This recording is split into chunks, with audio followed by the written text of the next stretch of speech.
Hari Om Tat Sat. Welcome to Swami Jyotirmayananda Society, our journey to self-realization. Please subscribe our channel for the mystical meanings and to enjoy daily satsang with us. We are currently exploring the book The Mystery of the Soul, Katha Upanishad, commentaries by our Guruji Swami Jyotirmayananda Maharaj, narrated by myself, Swami Nikhilananda. So we have reached the concluding phase of this beautiful Upanishad, Mystery of the Soul, Katha Upanishad, and we are starting from chapter 2, section 3, mantra number 14 today. Yama, Lord of Death, continues to enlighten his favorite disciple, Nachiketa, a 5-year-old boy in physical body, but an ageless soul within who wants to know the mystery of the soul. When all the desires of the heart are eradicated from their very root, then this mortal human being becomes immortal. He attains Brahman even here and within this body. So, this is why Bhagavad Gita and all the famous, wonderful scriptures guide us to get rid of desires and to eradicate them from the very root. Unless that happens, we will continue to be tumbling in the cycles of life and death because we have attachments to the world. In order to be attached to Brahman, we have to detach from the world process. Mantra number 15. When all the knots of the heart are resolved, then this mortal human being attains immortality. This is the eternal teaching. So there are three knots that tie us and make our soul bonded.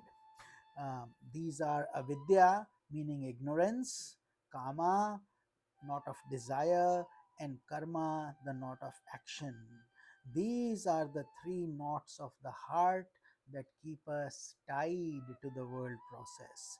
Ignorance, avidya, gives rise to desires, kama. We want to secure satisfaction through our unlimited desires. Desires exist both as vasanas, which are subtle desires in the subconscious, as well as conscious desires in daily life. Led by the illusion of desires, the soul remains bound to the fetters of karma. It follows the process of birth and death through numerous embodiments. Thus, for the cycle to end, we have to burn up the seeds of karma. In order to overcome pain and attain supreme bliss, one must become free from embodiment. In order to be free from embodiment, one must destroy the fetters of karma, the chains that bind us. The karmic fetters are loosened by destroying the impressions of raga and dvesha. These are called attachments and hatred. So, the twin fangs of the snake, the poisonous fangs of the snake, so to speak, these are caused by egoism arising out of identification with the chitta or the mind stuff. Egoism is born out of lack of discrimination between the self and the not self. Avidya or ignorance is the cause of lack of discrimination. Therefore, by removing ignorance, the cause of pain is eventually removed and the supreme bliss of the self is experienced.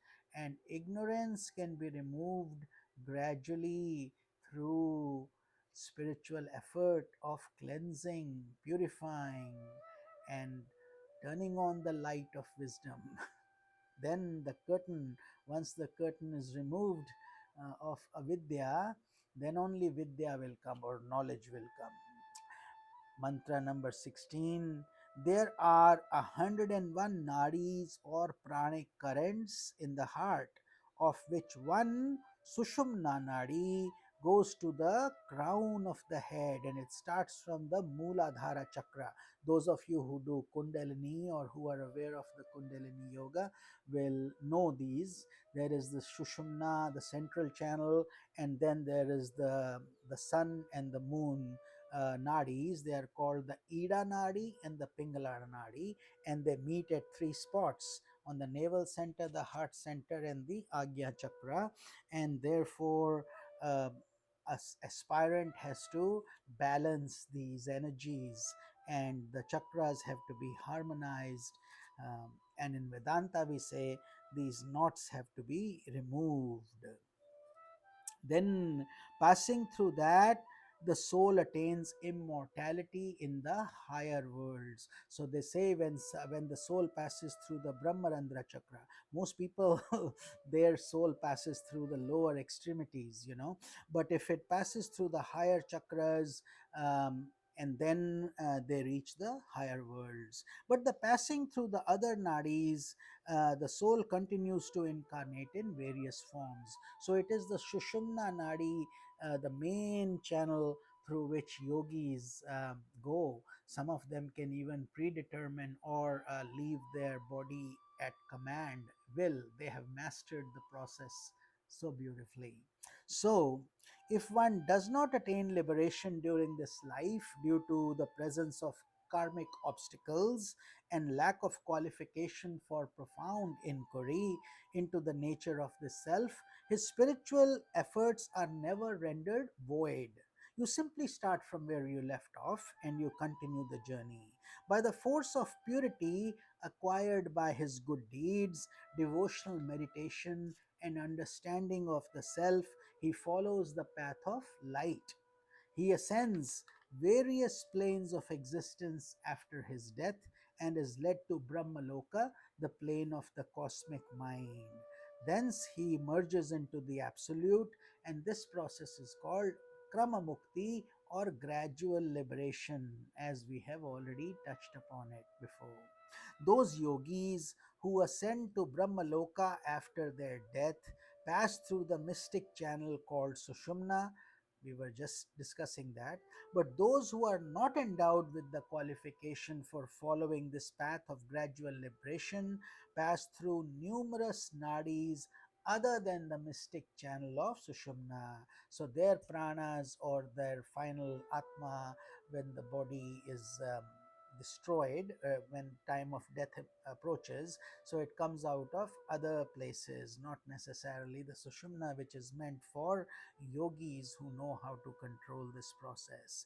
Hatha Yoga describes the nadis arising from the kanda, which is a space between the anus and the generative organs. So that is also known as the mool area, the base of the spine.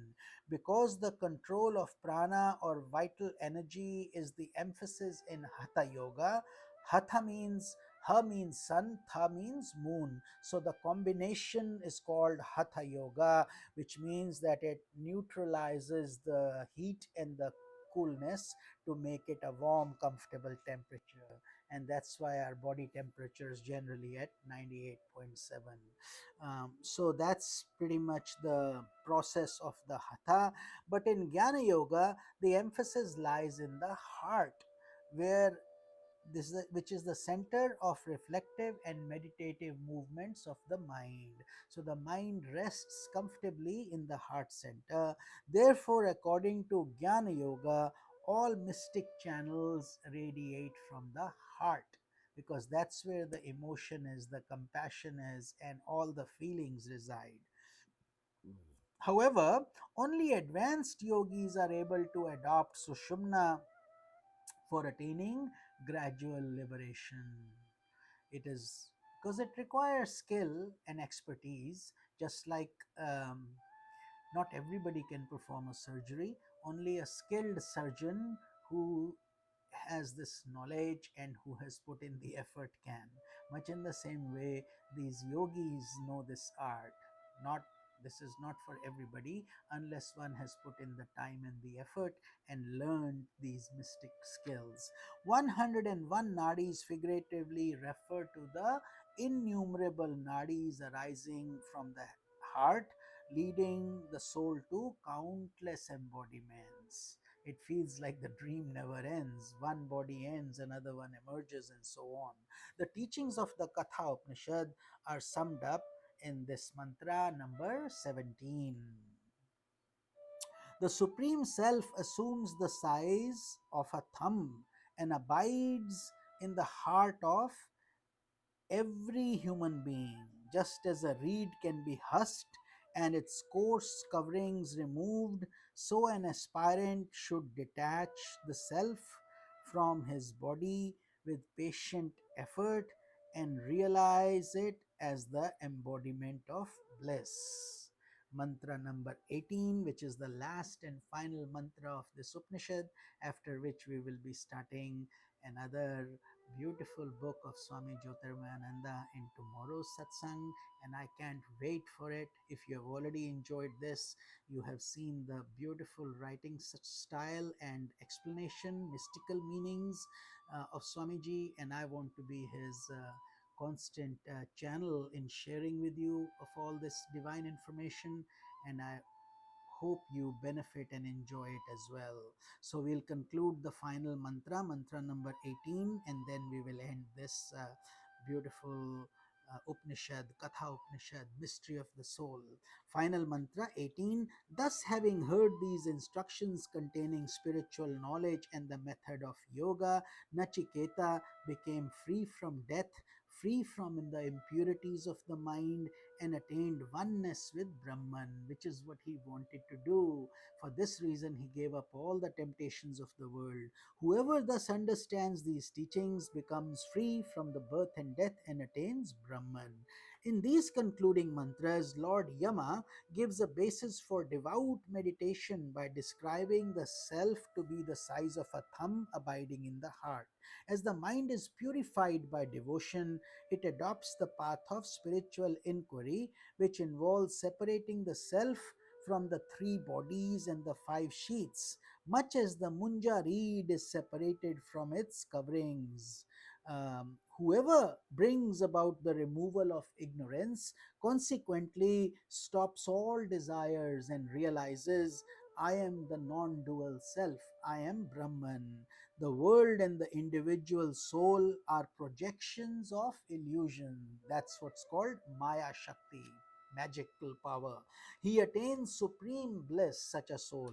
He is not born again, which is the purpose of our human life. This is the fruit of the spiritual wisdom contained in this Upanishad.